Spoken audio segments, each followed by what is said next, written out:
This is what I've been up to this year. At the start of this year, I decided I was not going to do any book review. But because I had a pin post on TikTok looking for women who read, I've still been getting a lot of DMs about book recommendation.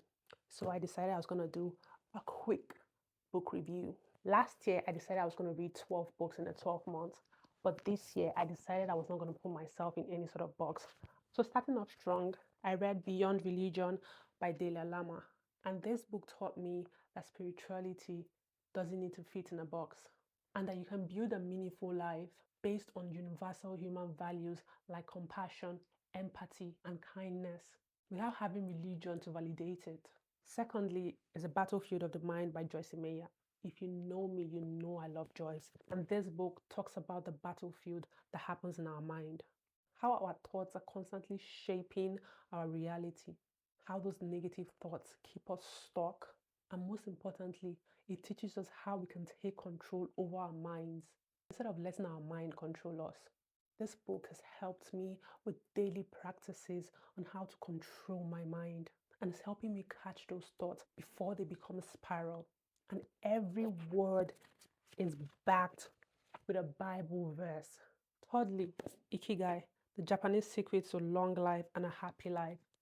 This book felt like art, and it truly is. Everyone knows that the Japanese people had the secret to living happy and fruitful lives, and I was curious to know why. This book talked about the Japanese concept of finding your reason for being, your ikigai, what you love, what you're good at, what the world needs, and what you can be paid for. It emphasizes that everyone needs a purpose and how you can find yours. The 12-week year. This book changed everything for me. I thank God I started reading this book at the beginning of the year because this is the book you're supposed to start with at the start of the year. This book taught me how to get over analyzed thinking, and it gave me practical ways to break my year into 12 weeks. So instead of seeing your year as a whole 365 days, it says you see it in a 12 weeks break. It creates an urgency culture that allows you to execute plans now.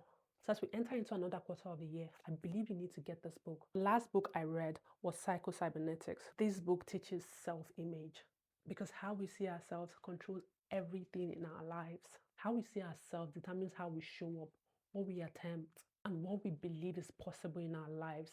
So if you truly want to change your life, you need to change how you see yourself. So if you're saying this and you currently struggle with identity, it is high time you fix how you see yourself.